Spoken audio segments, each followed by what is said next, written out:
Shaking Talks by Mondragón con María Ruiz.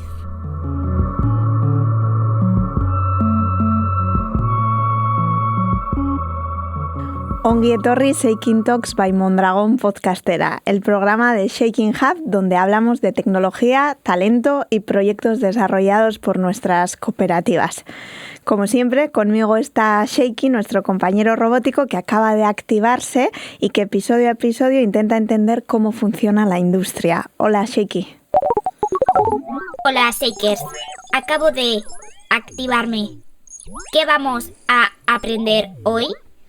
Bueno, gaurko gaia Shaky automatizazioa da. La máquina herramienta juega hoy una partida de máximo nivel a nivel global. Es un sector complejo, técnico y con una competencia global muy fuerte. En la máquina estándar, China aprieta y obliga a competir en un terreno cada vez más difícil. Por eso la diferenciación a día de hoy está en otro lugar, ¿no? En las máquinas complejas, en los tornos con más funcionalidades, más prestaciones y más capacidad para dar respuesta a procesos avanzados. Y junto a esa complejidad hay una palabra que lo está cambiando todo: automatización.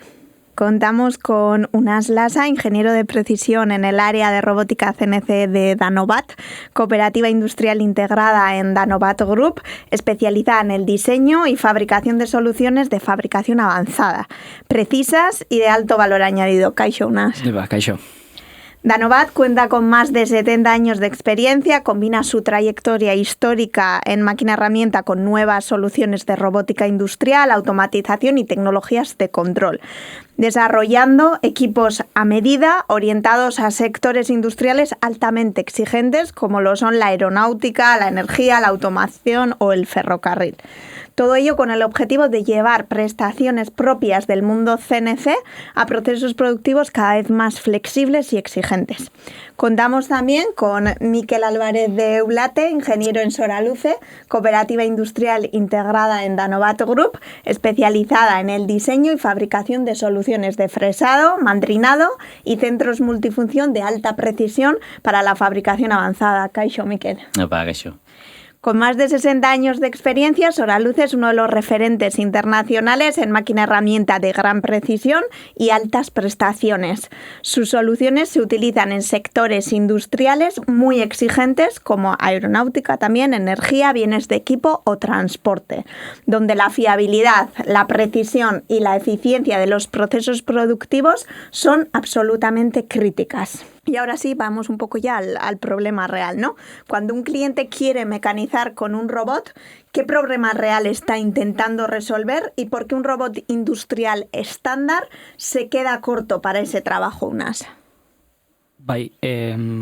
Bueno, un cliente que quiere mecanizar con un robot, habitualmente estos clientes suelen seguir un patrón, suelen querer mecanizar piezas grandes con geometrías complejas. Y una máquina herramienta convencional pues no llega a satisfacer sus necesidades. Es por ello que buscan una alternativa más flexible que puede ser un robot. Entonces estos clientes quieren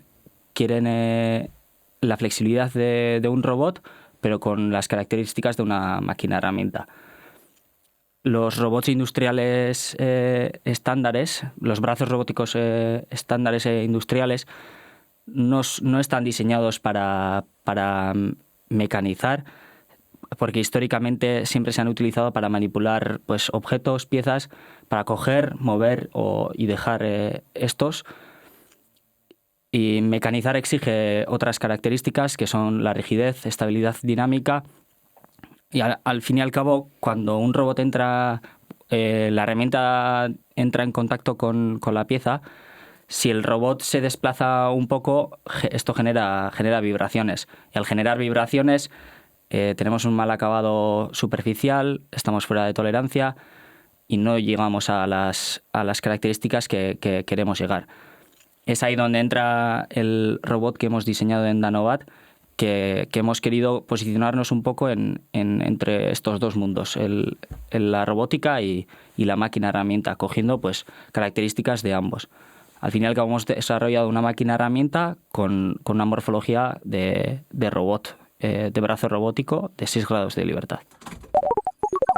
Claro, María, porque el mercado ya no pide solo buenas máquinas, pide máquinas cada vez más autónomas, más inteligentes y preparadas para trabajar con la mínima intervención posible. Sí, la verdad es que vas bien. En este contexto aparece mucho el concepto de máquinas o células autónomas.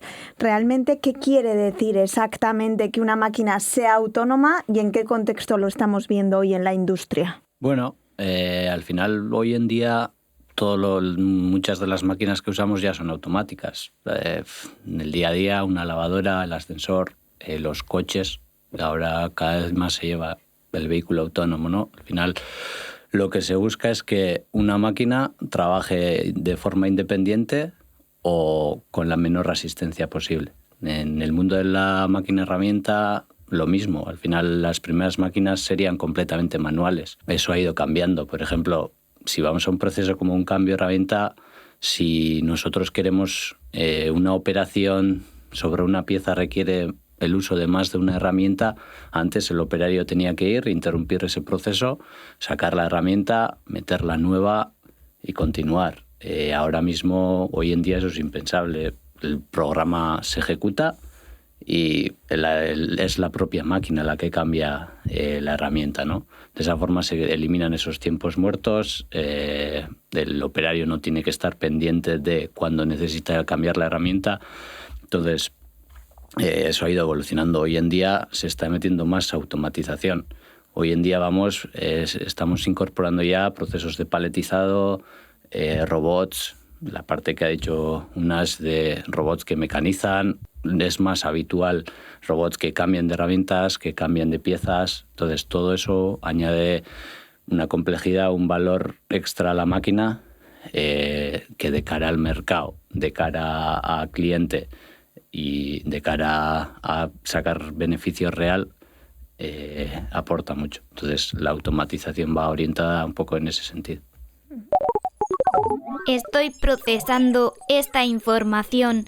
Entonces el cliente no dice quiero un robot, dice más bien quiero producir más rápido, con más precisión o sin parar la máquina. ¿Qué diríais? Bueno, sí, al final es lo que se busca, ¿no? Es que no haya procesos, que no haya tiempos interrumpidos, que al final si vas trabajando a turnos y durante toda la noche si no va a haber nadie y la máquina va a estar apagada, es tiempo que estás perdiendo, por lo que no vas a la rentabilidad que le estás sacando a esa máquina es menor. Entonces el coste o lo que has invertido en la máquina no lo estás, o lo estás obteniendo de vuelta, pero más de forma más lenta. Entonces, en ese sentido. Vosotros defendéis el concepto de robot como máquina herramienta y habláis incluso de un nuevo nicho, ¿no? ¿Cuáles son las 2 o 3 decisiones tecnológicas más diferenciales que os permiten acercaros a este nivel de prestaciones? Como he comentado antes, existía una diferencia abismal entre los robots industriales estándares y la máquina herramienta. Y para poder acercarnos al sector de la máquina herramienta, pues destacaría tres decisiones tecnológicas. La primera sería intentar maximizar la rigidez de todo el sistema desde el diseño. Hemos utilizado herramientas de elementos finitos para optimizar todo el sistema. También hemos añadido el concepto de maestro-esclavo a las articulaciones del robot. Al fin y al cabo, las articulaciones son los elementos más débiles de estos sistemas, y para poder maximizar la rigidez de estas articulaciones hemos implementado 2 motores por cada eje. Al fin y al cabo, tenemos un motor que trabaja en la dirección del movimiento y el segundo motor aplica una fuerza en la dirección opuesta. Así, aplicando una tensión entre ellos, y así logramos, por una parte, eliminar todo tipo de holgura mecánica que tengamos en el sistema y también maximizar la rigidez. Es como si estuviéramos tensando una cuerda todo el rato. Uh-huh. Un brazo trabaja hacia un lado y el otro hacia el otro. Uh-huh. Ese sería el primer punto. El segundo sería el amortiguamiento activo. al fin y al cabo, los robots dinámicamente tienen bastantes limitaciones y para poder mecanizar exigen una dinámica alta. Como he comentado antes, la herramienta cuando toca una pieza genera todo un espectro de frecuencias, genera un montón de fuerzas, y si alguna de esas frecuencias coincide con un modo estructural del robot, genera una resonancia. Y para poder evitar estas resonancias hemos introducido también un sistema de amortiguamiento activo para poder amortiguar todos estos efectos. Y el tercero también que me gustaría destacar es la estrategia de calibración y compensación en tiempo real. Junto a IDECO, que es nuestro centro tecnológico, hemos desarrollado una estrategia de calibración y compensación. Al fin y al cabo, si tú al robot le dices que vaya al punto A y en vez de ir al punto A va al punto B, tenemos un error. Y para minimizar ese error necesitamos una calibración. Ese proceso de calibración lo hacemos mediante un sistema láser, medimos el robot en diferentes posiciones y con eso generamos un algoritmo matemático para poder corregir en tiempo real. Todo esto se implementa directamente en el control y el robot, mientras se va moviendo, va ajustando su posición para que sea más preciso. Entonces, con estas tres cualidades que he comentado, hemos logrado colocarnos en mitad de estos dos mundos, ¿no? De la robótica y de la máquina herramienta. Todo está pensado y al final es parte de un sistema integrado, ¿no? El precio y las fechas de entrega en las máquinas estándar están empujando hacia máquinas mucho más complejas que previamente y con más automatización. ¿Qué ventajas dirías que conlleva paletizar y añadir robots a estos sistemas? Bueno, al final, como ya he dicho un poco antes, todo el proceso de automatizar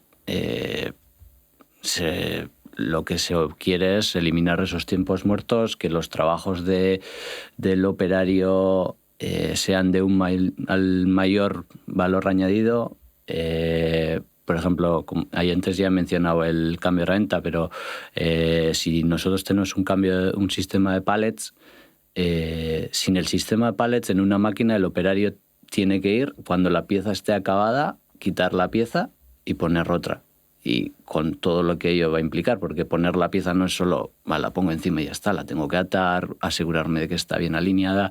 Entonces, todo eso es una pérdida de tiempo. Si añadimos que una pieza puede estar mecanizándose 5 horas, 10 horas, al final el operario durante esos tramos, igual puede ir a hacer otras cosas, pero tiene que estar pendiente de... Entonces, si yo tengo un sistema paletizado, el operario, mientras la máquina esté mecanizando, puede estar montando la pieza, alineándola. Cuando esa pieza esté lista, se almacenará en una estación de almacenamiento y podrá seguir con la siguiente. De esa forma, si la pieza se acaba, mientras está montando una pieza, la máquina puede sacar el pallet y meter el siguiente.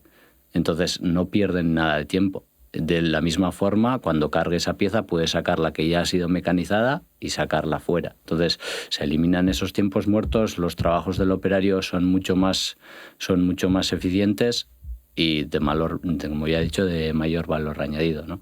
Entonces eso te permite hacer células mucho más complejas, ya no solo de una máquina. Puedes unir varias máquinas con un sistema paletizado, puedes incluir robots para gestionar un almacén de herramientas que pueda enviar herramientas a cada una de las máquinas dependiendo de qué piezas vayas a hacer. Puedes hacer diferentes piezas porque el sistema es mucho más flexible. Puedo cargar diferentes tipos de piezas y entonces tengo las herramientas en un almacén central gestionado por un robot y el robot se encargará de enviarlas a la máquina dependiendo de qué herramientas necesite. Entonces, añado flexibilidad y estandarización en el proceso, eliminación de esos tiempos muertos. La máquina puede trabajar 24/7 con menos operarios y los operarios que hagan trabajos más eficientes o que aporten más. Y al final, yo creo que ya son bastantes ventajas de cara al cliente para convencerles de comprar una máquina de ese estilo a una estándar. Tengo una duda. Si una máquina trabaja sola durante horas, ¿eso significa que la fábrica puede funcionar mientras todos duermen? Pero, Sheikhi, tienes que tener en cuenta que la automatización también tiene retos, claro, retos y desventajas. ¿Qué desventajas o dificultades aparecen cuando introduces ese nivel de automatización en la planta? Hemos hablado de estos sistemas de gestiones de pallets, robots, herramientas. Claro, todo eso hay que programarlo, hay que gestionarlo, hay que diseñarlo. No es hago 5 máquinas iguales, entonces hago un diseño y ya está, y son fotocopias. Cada máquina tiene que adecuarse a las necesidades del cliente, a lo que el cliente, al tipo de pieza que necesita hacer.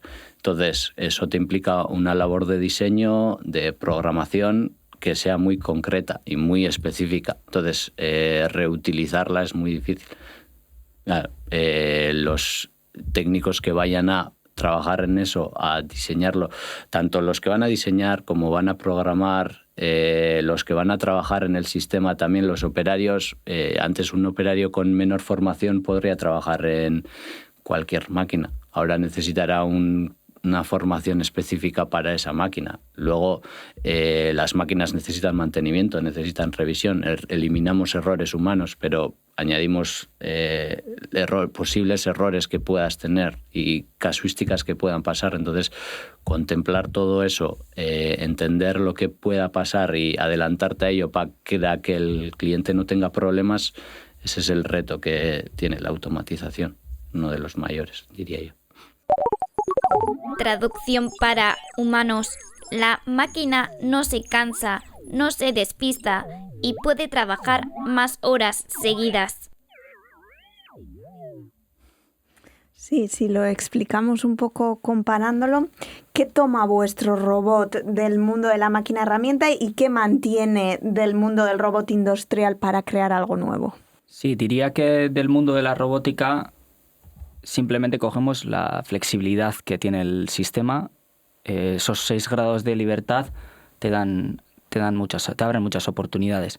Y del mundo de la máquina herramienta, al final, Danovat viene de este sector y tenemos conocimiento en varios ámbitos relacionados con la máquina herramienta, y creo que diseñamos este robot pensando o poniendo enfoque en la precisión, cuidando la estructura, cuidando los modos de vibración, cuidando la programación de trayectorias, cuidando los procesos. Del sector de la máquina herramienta también hemos metido el control numérico convencional que llevaría una máquina herramienta. Al final, introduciendo este control, un operario puede programar nuestro robot en código G como si fuera una fresadora de Solaluce o un centro de mecanizado de cualquier otro fabricante.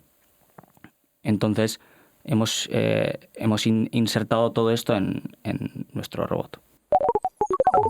Es como si el robot hubiese decidido apuntarse a ingeniería mecánica. Sí, un poco en esa línea, ¿no? Intentando ya cerrar un poco, me gustaría mirar hacia el futuro, ¿no? Entonces, la pregunta es, en proyectos como este, ¿qué competencias se vuelven más críticas hoy y qué debería aprender alguien que quiera dedicar su carrera a robótica y automatización en la fabricación avanzada? Sí, bueno, a mí me gustaría resaltar cuatro temáticas. Igual Miquel quiere luego añadir alguna más. El primero de todos, en nuestro caso, la robótica es imprescindible. Entender la cinemática del robot, entender la dinámica, la gestión de puntos singulares, programación de trayectorias.